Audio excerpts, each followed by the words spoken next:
Well, I think it's the most serious position that Ukraine has faced since the early months of the Russian invasion in 2022.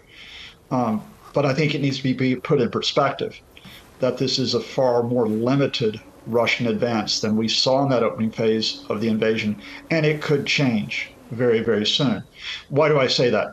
Uh, Russia, as you noted, has been attacking in the Donetsk region in eastern Ukraine. It's been attacking in the Kharkiv region in the northeast in a cross border attack in the last 2 weeks, but it still hasn't gained a huge amount of territory.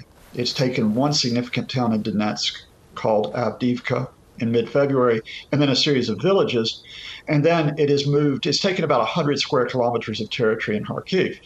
Now, that Russian initiative is the potential that it could break through Ukrainian front lines if aid isn't arriving, but the aid is beginning to get there. The key thing here, the key development, is that for 6.5 months, Trumpist and hard right Republicans held up American aid getting to Ukraine. Last month, $61 billion dollars authorized, and some of it's now reaching the front line. And less noticed, but still important, is the European Union with a huge initiative to provide artillery shells, hundreds of thousands of artillery shells. But just to add to this and open up maybe space for further questions, this is only one aspect of the war, because the war behind the front lines includes, for example, Ukraine badly damaging Russia with strikes on naval bases, with strikes on oil refineries, strikes on air bases, strikes on supply points. And if the US, and this is the big debate today, if the US shifts its position and allows Ukraine to use long range American missiles inside Russia, that could be a key point in expanding, as it were, this war beyond the front lines and putting Russia rather than Ukraine on the defensive. Yeah, interesting. And this is where I think Zelensky has really been focusing his attention this week with several interviews.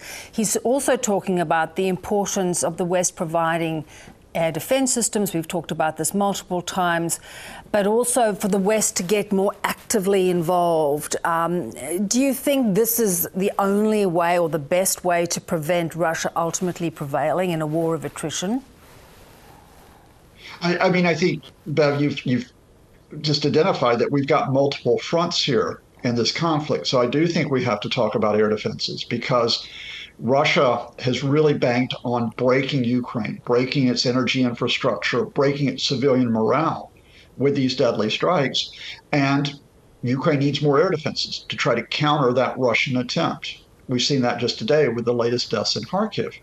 But we're also talking about the question of economic and financial security. So you need the assistance to Ukraine to bolster its government, its ability to deliver public services. And conversely, Russia is under pressure because how long can it keep its wartime economy going? And then perhaps the most important front for all of us is the information war, or let's call it the propaganda war, because Russia will gamble that the international community will walk away from Ukraine. The message will be from Moscow, just give up, concentrate on your own backyard, leave Kyiv to us. Will that propaganda succeed? And there are a lot of activists, including in Australia, who recycle it. Or do you have an insistence on the facts, beginning with the basic fact is this isn't a NATO Western war. This is Vladimir Putin's war, which began in February 2022 to try to conquer a neighbor. Correct. The thing is, though, it feels to a large extent, though, that Russia is heavily invested. Putin made this clear when he was, once again inaugurated as president, that he's not going to walk away, that this could just go on and on and on. At what point does Ukraine accept the status quo, for example, and potentially try and protect what it still has? Bev, you just nailed that central point of the Russian, I should say, propaganda war, which is, look, let's just let us hold on to the 20% of Ukraine that we have. Let us hold on not only to Crimea, but to the 4 regions that we annexed in September 2022, 2 in the east, 2 in the south. Will the international community fall for that? The fact of the matter is that I think Ukrainians who are suffering, who have gone through almost unendurable hardship, they still want to continue to have their country. They still want to continue to have their residents in those 4 regions. be part of Ukraine. They don't want to sacrifice them. And I think as long as that Ukrainian will is there, no, it's a question of a marathon, not a sprint. And I'll just add the wider perspective, Bev, which we sometimes forget. Vladimir Putin gambled that he could break the world beyond Ukraine in 2022. We're talking about more than 2 years later. Sweden and Finland are part of NATO. You have, I think, a revitalized European Union with a sense of purpose in terms of what it does. You have people in Australia realizing that Europe is not this separate continent, that it matters to Australians as well. Far from breaking the international community, in a way, Putin has galvanized it. It does act too slowly at times to help Ukraine, but it's still there.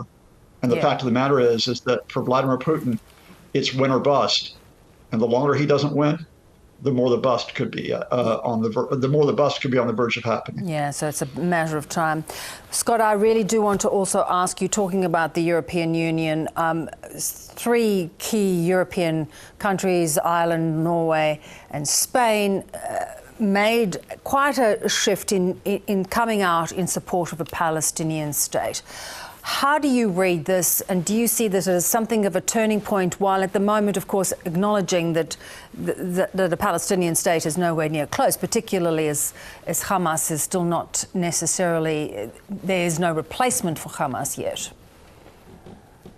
Well, let's start off with the practical situation, Bev, which is that you have the question of, will the United Nations, for example, finally formally recognize the state of Palestine with more than 140 of its member states supporting this? Well, that, of course, is not just a question for the General Assembly, but it's one where the Security Council will have a role. And we know that the U.S. would likely veto any move towards recognition because Israel doesn't want it. We know that your point there, which is, how can you have a Palestinian state when it's a question of governance and Hamas is sort of beyond legitimacy after its mass killings on October 7th? But also, how can you have a state of Palestine when Israel is conducting an open-ended war in Gaza and is occupying the West Bank? So all of that is there. But that being said, no, this is a symbolic moment. The 3 European states that joined yesterday, or that are going to formally recognize Palestine, and I happen to live in one of them, that now means 9 of the EU's 27 members support recognition, and 3 more European states could be on the verge of doing so: Belgium, Malta, and Slovenia. So you'd be close to a majority of the EU in favor of a Palestinian state, at least in principle. And what I think that does is it sets a path, which is if we get beyond the war in Gaza, this is no longer a question of waiting for a 2-state solution where the U.S. brokers Israel-Palestinian talks. The international community is saying we have to find another way to accomplish that sooner rather than later. Scott, always appreciate getting your views. Thank you so much. Thank you so much, Bev.